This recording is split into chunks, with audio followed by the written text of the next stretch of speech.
Esse é o Drink com Crime, um canal que contamos casos de crimes reais, sempre acompanhado de bons drinks. E eu sou a Carla Moraes.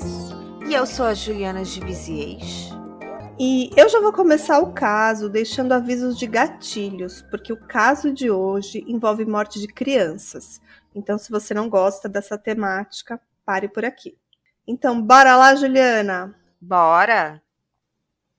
A Síndrome da Morte Súbita Infantil, conhecida também pela sigla SMSI, é uma morte súbita e inesperada, que geralmente ocorre durante o sono de um bebê aparentemente saudável entre 1 mês e 1 ano de idade.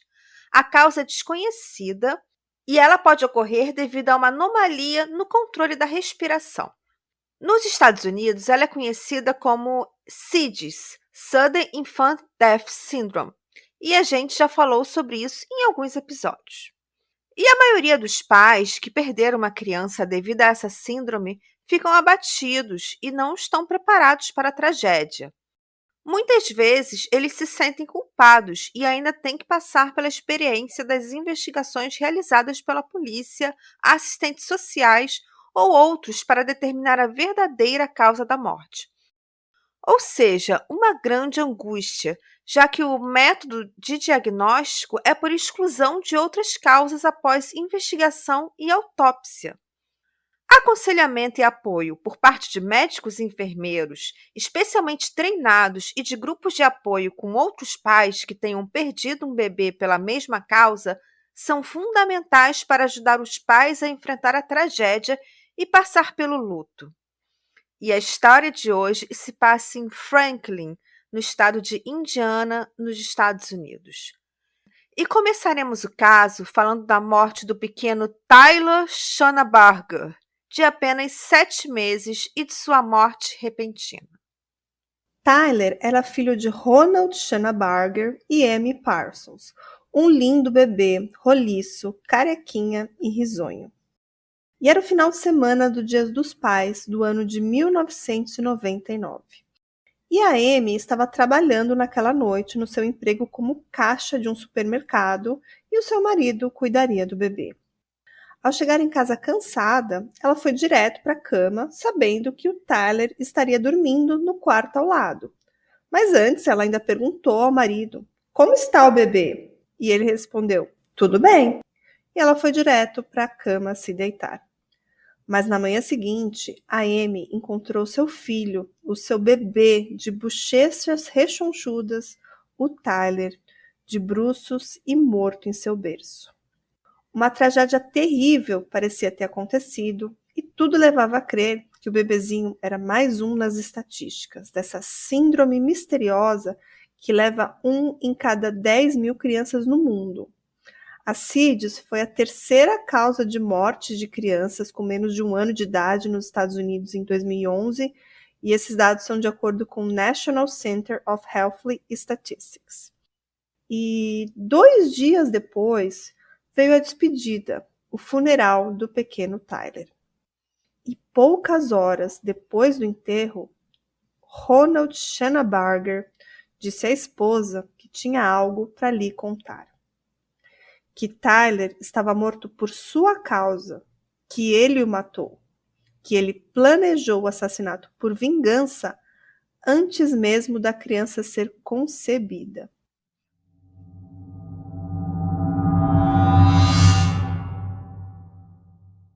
No dia seguinte, ele confessou à polícia dizendo que não apenas matou o menino, mas planejou o crime antes mesmo da criança ser concebida, como forma de se vingar de sua esposa. Ele disse que Tyler não morreu de síndrome de morte súbita infantil, como o legista tinha afirmado. Ronald Schoenberger confessou ter sufocado o menino de 7 meses com plástico filme, aqueles que a gente usa para embalar comida, sabe? E a motivação é inacreditável. Ele disse que o matou por vingança, porque Amy, antes de eles se casarem, se recusou a interromper uma viagem de férias para confortá-lo quando o pai dele morreu em 1996. Ela saiu de férias e seguiu viagem, mesmo após a notícia, e ele nunca se esqueceu desse fato. Em sua declaração juramentada, os promotores disseram que entrariam com uma ação de acusação de assassinato. E eles escreveram: Ronald Schoenberger disse que planejava fazer Amy se sentir como ele se sentiu quando seu pai morreu. Então ele se casou com ela, a engravidou, deu um tempo para que ela se relacionasse com a criança e então tirou a vida do seu menino, do seu próprio filho. E esse caso, para mim, é o pior tipo de vingança possível. O pior tipo de ser humano possível. Pois é, Juliana. E dizem que a vingança é um prato que se come frio. Mas definitivamente, levar a vida de uma criança indefesa é impensável, é inacreditável, é inaceitável, né, Ju? Com certeza, esse cara é um monstro. E é um monstro. Totalmente. Olha, por quantos anos que ele premeditou isso? Ele Pois não era é, casado com ela, ele premeditou casar, ele premeditou engravidar. Gente, isso é escandaloso. totalmente. E o Ronald Schoenberger tinha 30 anos quando ele confessou e ele implorou aos policiais que atirassem nele depois da confissão. E ele diz que confessou porque a imagem do rosto do seu filho, endurecido e arroxeado pelo rigor mortis, o assombrava. Então ele contou como tudo aconteceu. No seu relato sobre a noite de 19 de junho de 1999, ele disse que envolveu a cabeça e o rosto do filho com plástico filme e depois saiu do local para pegar algo para comer e escovar os dentes. 20 minutos depois ele voltou, removeu o plástico e colocou o Tyler de bruços no berço antes de ir para a cama. E ele fez isso, Ju, justamente porque ele sabia que, estatisticamente, se a criança está de bruço, é mais provável que correlacione a morte por CIDS. Então, ele realmente planejou, sabe? Ele estudou a doença. Sim, exatamente. E desde então, né, desde essa primeira confessão, ele confessou pelo menos mais 3 vezes para a polícia. E em todas as vezes a história era a mesma. Ele disse que traçou seu plano porque ficou furioso com a recusa da sua então namorada em interromper uma viagem de cruzeiro e voltar para casa depois da morte do seu pai. Então isso foi em outubro de 96, né? E a morte do pequeno Tyler foi em 19 de junho de 99. Então são 2 anos e pouco planejando um crime. É uma loucura, né, Ju? E que ele ficou muito chateado porque ele teria se despedido do pai sozinho, sem a então namorada, que ele não conseguia esquecer isso, que isso deixava extremamente chateado, então ele bolou esse plano. E os detetives que entrevistaram parentes dele confirmaram que o Ronald sempre dizia estar ressentido ali com a recusa da Amy interromper o cruzeiro para o funeral do seu pai. E tudo era bem estranho desde o começo, né? Desde a morte do garoto. Tem um personagem importante nessa história que é o reverendo Randy Maynard. Ele é um religioso que acompanhou a polícia até a casa do casal na noite da morte. E ele disse que enquanto a maioria dos pais de crianças que morrem dessa síndrome choram e se consolam ali quando as autoridades chegam, o reverendo disse que o Ronald estava frio, distante e não oferecia nenhum conforto à sua esposa, que chorava ali profundamente, chorando totalmente desesperada, e ele não fazia absolutamente nada. Então ele já achou isso bem estranho.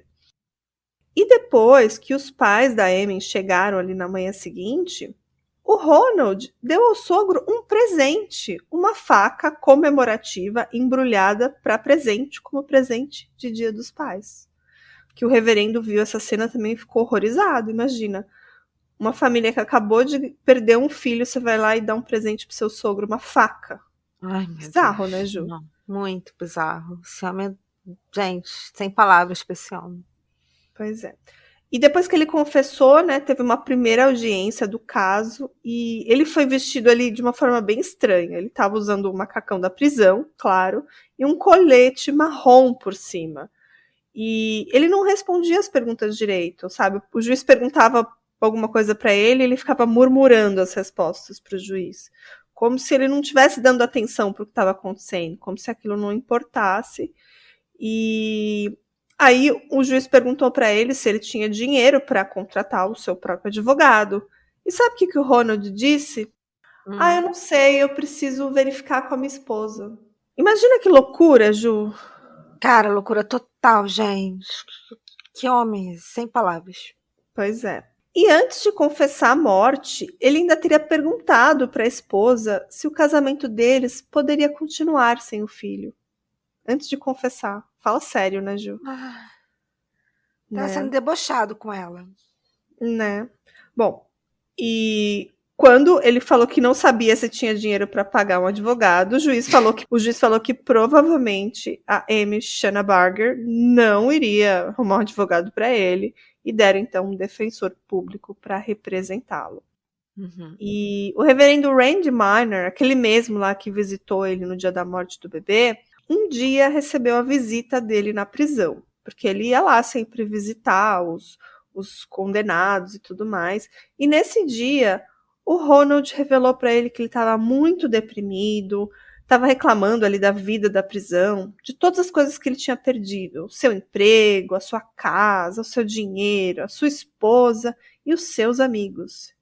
E o reverendo respondeu: e você perdeu o Tyler também. E ele: sim, eu também perdi o menino. Nem chama pelo nome, né? Não. Nem de filho, é bem pessoal, o menino. Sim. E claro que o reverendo ficou super incomodado com as respostas. Parecia que ele nem mesmo ligava para a vida daquela criança, como a Juliana falou, ele nem mesmo pronunciava o seu nome. E esse reverendo, o reverendo Randy, ele falou que ele estava muito acostumado a falar com vários presidiários criminosos muito cruéis que estão ali aguardando julgamento. E ele falou assim que esse foi um dos únicos que ele disse que ele não perdoaria, sabe? Geralmente as pessoas vão lá se confessar e pedem perdão. E ele falou assim que o Ronald não chegou a se confessar e pedir perdão, mas que se ele fizesse, ele não o perdoaria, porque ele achou um crime tão cruel que ele disse que não tem perdão. Loucura, né? Loucura total. E o Ronald Schnarrenberger foi condenado a 49 anos de prisão. Ele terá que cumprir pelo menos 23 anos antes de ser elegível para a liberdade condicional. Eu achei essa pena super branda para os padrões americanos. Inclusive no Texas, morte de crianças pequenas, se eu não me engano, até 4 anos, é elegível para a pena de morte. E se eu não me engano, o julgamento todo durou um pouco mais de 2 anos. Então, ele tá para ser liberado, ter a possibilidade de liberdade condicional já o ano que vem, 2024. Nossa, é mesmo? Caramba! Pois é, então assim, foi até um dos motivos que eu tô tentando acompanhar, ver se tem algum desdobramento, mas por enquanto eu não encontrei nada atual. A Amy Person, a mãe do bebê assassinado, compartilhou o choque pelo fato do juiz não ter condenado Ronald à prisão perpétua sem liberdade condicional. O juiz baseou sua decisão na falta de condenações anteriores do réu, em sua capacidade mental diminuída e na indecisão do júri. Ele observou que, sem as confissões de Ronald, a acusação poderia não ter sido capaz de provar o seu caso, já que o caso já tinha sido classificado como morte pela Síndrome de Morte Súbita Infantil. Então, por esse motivo, a pena teria sido mais branda. Já a promotoria citou as confissões e também cartas que Ronald Schnarrenberger escreveu reconhecendo a sua culpa. E a defesa do Ronald, eles jogaram muito sujo no tribunal. Apesar de ter cartas de confissões, tem tudo mais. A defesa dizia que o Tyler foi vítima da síndrome da morte súbita infantil, não de um homicídio, e ainda levantou alegações que o Ronald Schnarrenberger tinha problemas de, abre aspas, retardo mental. Eu peguei isso diretamente da fonte, tá, gente? Não sou eu que estou falando, eu estou citando como está. Mas eles fizeram algum exame de capacidade mental dele para passar pelo julgamento? Quer dizer, o Estado fez algum exame? Olha, pelo que eu pesquisei, Ju, não. Ele não tinha nenhum tipo, tanto que ele foi julgado como um preso comum, tá? Uhum. E a defesa dele foi muito cruel, Ju. Eles tentavam colocar a culpa na Amy, dizendo que ela planejou o assassinato para lucrar uma pólice de seguros de $100.000 para o seu bebê. Fala Teoria sério, né? tirada diretamente daquele lugar que você sabe muito bem aonde, né? Sim. E não, por que não ele planejou para pegar a pólice? Porque a pólice estava no nome dos dois, né? E assim, Pois é. até falaram, ai, que suspeito fazer uma pólice de seguros para um bebê. Eu acho que é super comum, muitas pessoas fazem, e nos Estados Unidos principalmente, né? Tudo tem a pólice de seguros lá, né? Até porque ter um bebê tem custas, né? A pessoa, principalmente nos Estados Unidos, já vai ter custas médicas, com hospital, com acompanhamento pré-natal. Depois, tudo que você investiu de móveis, de roupa, de fazer um quarto para o neném, tudo isso você gasta dinheiro. Então, acho que um seguro faz sentido. Para Uhum. quem, para quem pode pagar pelo seguro, é claro. Sim, claro. E quando saiu o veredito, a Amy se virou para ele e disse: Feliz Dia dos Pais, em meio a lágrimas de raiva, quando ele saiu do tribunal já condenado. E a essa altura eles já eram ex-maridos, claro. A separação saiu pouco depois da confissão, enquanto ele aguardava o julgamento na cadeia. E o Ronald, ele parecia inexpressível sair do tribunal. E o pai da Amy, o Sr. Robert Parsons, ele gritava: Ronald, você vai queimar no inferno por isso. A família de Amy segue trabalhando para continuar com as suas vidas, e eles esperam fazer a diferença nas leis sobre mortes infantis. No caso de Tyler, quase nada foi feito, uma investigação muito superficial, e os médicos legistas disseram que o menino foi vítima de morte no berço, síndrome da morte infantil, e o corpo foi liberado para sepultamento. Eles anunciaram no tribunal que querem lutar para que a Assembleia Geral de Indiana aprove um projeto de lei que exigiria uma investigação de todos os casos de síndrome de morte súbita infantil em Indiana. Porque se não fosse a confissão de Ronald Schnarrenberger, a morte de Tyler seria dada como morte por SIDS e ele ficaria impune. Pois é, Ju. Eu li uma reportagem em que eles entrevistaram o Neil S. Cale, que é um psiquiatra forense bem famoso ali. Ele é especializado em investigar casos de infanticídio cometidos por pais. E ele disse que nunca ouviu falar de um crime semelhante, de tal crueldade e motivação. E pelo que eu andei pesquisando, Ju, como eu te falei, o Ronald pode ser liberado agora em 2024, vai ter direito ali à liberdade condicional, e ele vai estar com 55 anos. E agora eu vou ler as minhas fontes. Eu pesquisei o Find the Grave, o Indiana Star and Associated Press Reports, um artigo de 2012 da National Center for Health Statistics, que fala bastante sobre essas mortes súbitas infantis no mundo todo, e eu peguei alguns dados dos Estados Unidos, e o Johnson's County Daily Journal e o The New York Times. Eu não quis entrar muito nessa parte científica e técnica desse assunto, porque realmente é muito polêmico, mas é muito importante refletir, nesse caso, quantos casos de mortes infantis podem não ter sido realmente a síndrome? Pode ter sido assassinatos que foram mal investigados, que foram colocados como mortes, assim, mortes que não poderiam ser evitáveis, como esse caso da CIDS. E existe até um estudo, existe até um dado, que eu não vou trazer aqui porque ele realmente é muito polêmico, que eu não sei também de onde eles tiraram, mas que falam que até 40% de mortes que são consideradas CIDs podem ter sido homicídios. Tá? Eu encontrei isso em vários canais do YouTube, eu não quis trazer a fonte porque é meio polêmico. Um fala 40%, tem uns que falam até 50%, tem uns que falam 10%. Então, como eu não tenho as fontes, mas é uma coisa para a gente refletir e pensar quantos outros casos podem ser homicídios e não são tratados dessa forma, são classificados como mortes naturais de bebês. Então, quantos bebês no mundo podem perder sua vida e não ter uma investigação correta, né, Ju? Mas ao mesmo tempo tem um contraponto, né, que a gente abordou bastante no caso da Kathleen Folbig, que é Uhum. quando pais que tiveram seus filhos mortos realmente pela morte súbita infantil acabam virando réus, sendo vítimas, muitas vezes até perdem a guarda dos outros filhos e eles não fizeram absolutamente nada, sabe? Era realmente só morte súbita infantil. Então, na época que eu fiz o caso da Kathleen Folbig, também tinha alguns relatos desses, sabe? De pessoas que acabaram meio que sendo vítima do Estado numa investigação super invasiva, perdendo a guarda dos filhos, e depois foi comprovado que realmente foi a morte súbita infantil, que inclusive a criança tinha a mesma síndrome que os filhos da Kathleen. Sim, sim. É um assunto polêmico. Claro que esse caso específico teve uma confissão, teve uma motivação absurda, que é uma vingança, que até hoje quando eu li esse caso a primeira vez, eu fiquei realmente pensando se eu traria ou não aqui para o podcast, porque é um caso pesado, é um caso polêmico, é um caso difícil, que envolve um bebê.